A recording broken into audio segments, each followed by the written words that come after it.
Welcome back to the Short Game Podcast. It is Thursday, March 26th. You feel like you constantly need to be doing something to make progress. You tinker with your investments, you change your workout routine every 2 weeks, and you force conversations that should not happen. You think action equals results.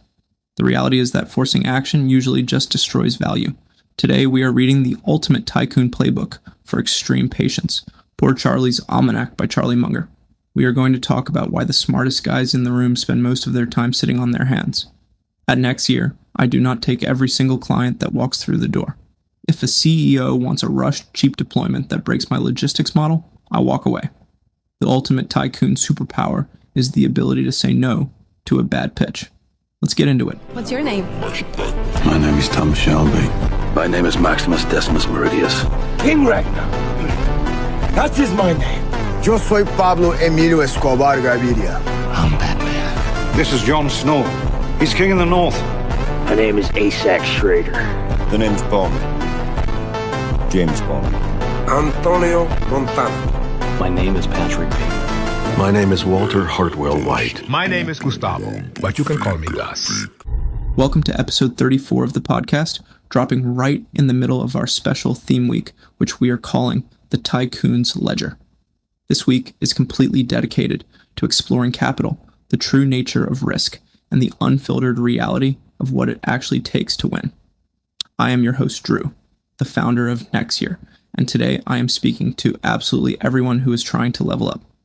I am not just talking to the founders, the operators, or the business owners tuning in. I am talking to the employees grinding for a promotion, the students mapping out their futures, the athletes pushing limits, and anyone with a target on their wall. Let me start by hitting you with a very simple, very uncomfortable question. Why does it terrify you so much to just sit still and do absolutely nothing? I see it all the time, this massive collective addiction to busyness that is infecting everyone. You feel this creeping anxiety if you are not constantly making changes, tinkering with routines, or moving pieces around the board. You change your workout routine every 2 weeks because you convince yourself that your muscles need confusion, but your brain is just bored. You force conversations and meetings that should never even happen, just so you can feel like you are actively networking. You trade stocks or flip crypto out of sheer boredom, convincing yourself that you are being proactive when you are really just bleeding cash. You are completely addicted to the illusion of momentum. But I am here to hit you with a very harsh truth. Action does not equal progress. In fact, forcing action just for the sake of feeling busy is usually the exact thing that destroys your value. This brings us directly to the core focus of today's episode, a legendary book called Poor Charlie's Almanack. If you do not know who Charlie Munger is, you need to wake up and pay attention. Charlie Munger was the brilliant silent partner of Warren Buffett, and together they built Berkshire Hathaway into a massive wealth compounding machine. Since 1964, the market value of Berkshire Hathaway increased an astonishing 13,500 times over. But Charlie Munger did not get there by hustling 24 hours a day, checking his phone, or making 1,000 micro moves a minute. He got there by doing the exact opposite. He achieved that God-tier level of success through extreme patience and a mental framework he called Inversion. Most people think that massive success requires constant, relentless, visible action. They think you have to be grinding and pivoting until you finally strike gold. The reality is that the smartest guys in the room spend most of their time doing absolutely nothing. Let us dive deep into Munger's philosophy, starting with this incredibly powerful idea of extreme patience. Munger actually called his overall strategy sit on your ass investing. He firmly believed that the compulsive need to constantly tinker with a portfolio, a relationship, or a business plan usually leads to complete disaster. In his view, a successful career or a successful life really boils down to only a handful of massive, highly calculated decisions. Most people in this world are out there swinging wildly at every single pitch that comes their way. They want to be in the game, they want to feel the bat in their hands, and they end up striking out on garbage throws. Munger loved to use a baseball analogy to explain this, specifically pointing to the legendary hitter, Ted Williams. Ted Williams was the only baseball player to have a 400 single-season hitting record in the last 7 decades. How did he actually pull that off? Williams literally divided his strike zone into 77 individual cells, each the size of a baseball. He insisted on swinging only at balls that landed in his absolute best. most optimal sells. He knew mathematically that if he reached for the worst spots, it would seriously reduce his chances of success. Munger took that exact same disciplined approach to business, to capital allocation, and to life in general. He said that as an investor, or just as a human being looking for opportunities, you can sit back and watch all sorts of propositions thrown at you. For the most part, you do not have to do a single thing. You just sit there, observe reality, read the data, and wait.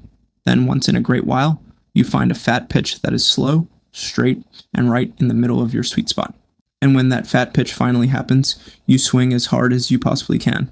The problem with almost everyone listening to this right now is that you swing way too often. You simply do not have the character to just sit there with your cash, your energy, or your time and do nothing. Munger explicitly stated that he did not get to where he was by going after mediocre opportunities. To really hammer this point home, Munger talked about a concept his partner Warren Buffett uses when lecturing business school students. Buffett tells these highly ambitious students that he could improve their ultimate financial welfare by giving them a ticket with only 20 slots in it. Those 20 punches represent all the investments you get to make in your entire lifetime. Once you punch through that card, you cannot make any more moves under those rules. If you lived your life like that, you would really think incredibly carefully about what you did with your resources. You would be forced to load up only on the things you had deeply thought about and truly believed in. You would ignore the noise, ignore the fleeting trends, and ignore the urge to just do something. This brings us to the second massive weapon in Charlie Munger's arsenal, which is a brilliant mental model called inversion. Instead of trying to be brilliant, Munger just consistently tried to avoid being stupid. He frequently quoted the great algebraist Carl Jacobi, who always said, "Invert, always invert." Munger realized through his studies that many hard problems are best solved only when they are addressed backward.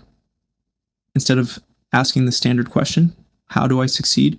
you need to flip it and ask, "How do I guarantee failure?" Once you figure out exactly what guarantees failure, you simply map those things out and avoid doing them at all costs. It is a completely different, highly operator-focused way of framing the world. Munger loved to tell a story about a rustic farmer who said, "I wish I knew where I was going to die, and then I would never go there." People laugh at that joke, but it contains a very profound truth. If you know what will destroy you, your only real job is to stay the hell away from it. To illustrate this point, Munger often referenced a graduation speech given by the legendary television comedian Johnny Carson. Carson did not stand up there and tell the graduating class how to be happy or how to achieve great things. Instead, he told them from his own dark personal experience how to guarantee absolute misery in life. Carson's first prescription for sure misery was ingesting chemicals in an effort to alter mood or perception. Munger completely agreed with this, noting that he had seen highly intelligent, capable people absolutely destroyed by alcohol and drugs. Carson's second prescription for misery was envy. Munger believed envy is the most ridiculous of the deadly sins because it is the only one you can never possibly have any fun at. It just provides a lot of deep pain and absolutely no pleasure. Carson's third prescription for a miserable life was holding on to resentment. Munger quoted Samuel Johnson on this topic, saying that life is hard enough to swallow without squeezing in the bitter rind of resentment. But Munger being Munger, he did not stop with Carson's list. He added a few extremely potent prescriptions of his own for guaranteeing failure. First, he said you should strive to be completely unreliable.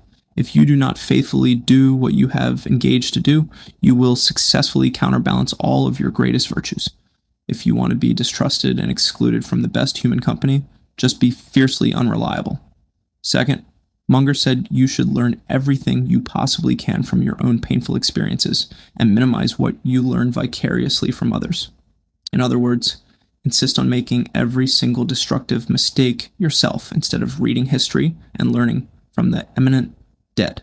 Third, he said you should go down and stay down when you get your first, second, or third severe reverse in the battle of life.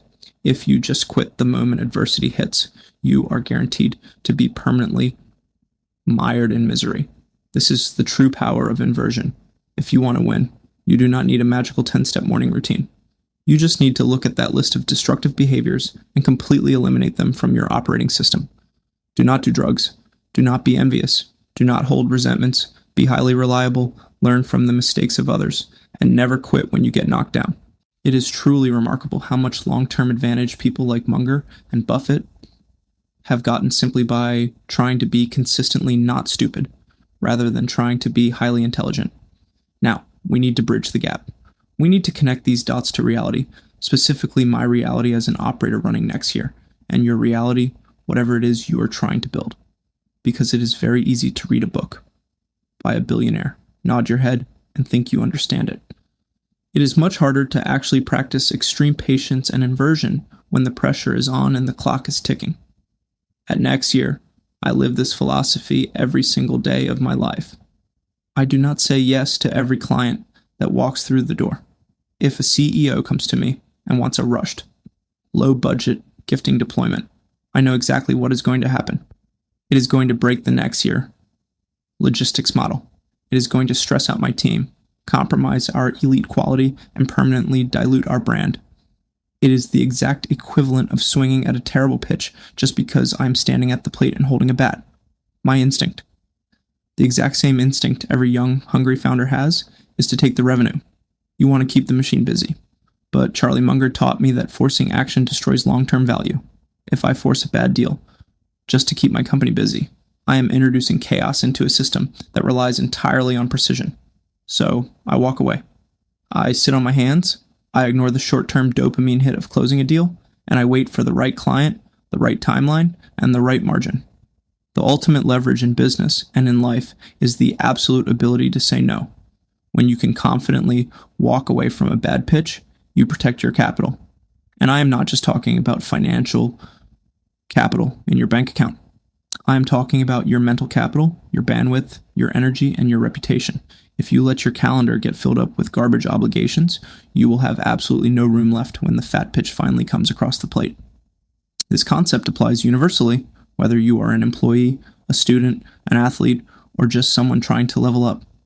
You are probably sabotaging your own progress right now by simply doing too much.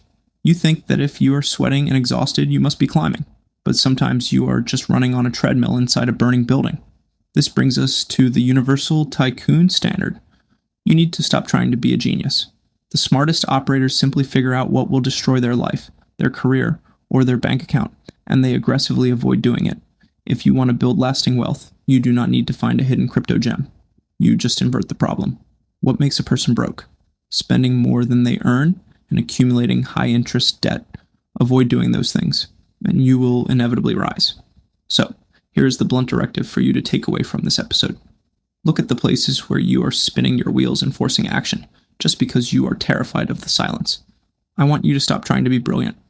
Your obsession with brilliance is exactly what is making you vulnerable to massive, idiotic mistakes. Master the art of inversion, and consistently avoid being stupid.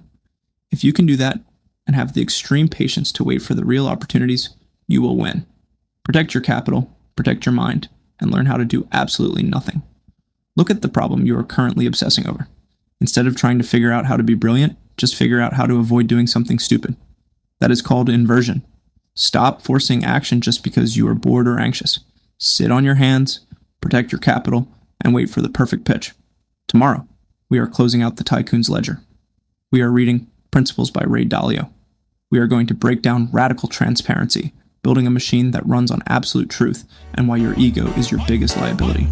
Stop tinkering and go handle your business. See you tomorrow.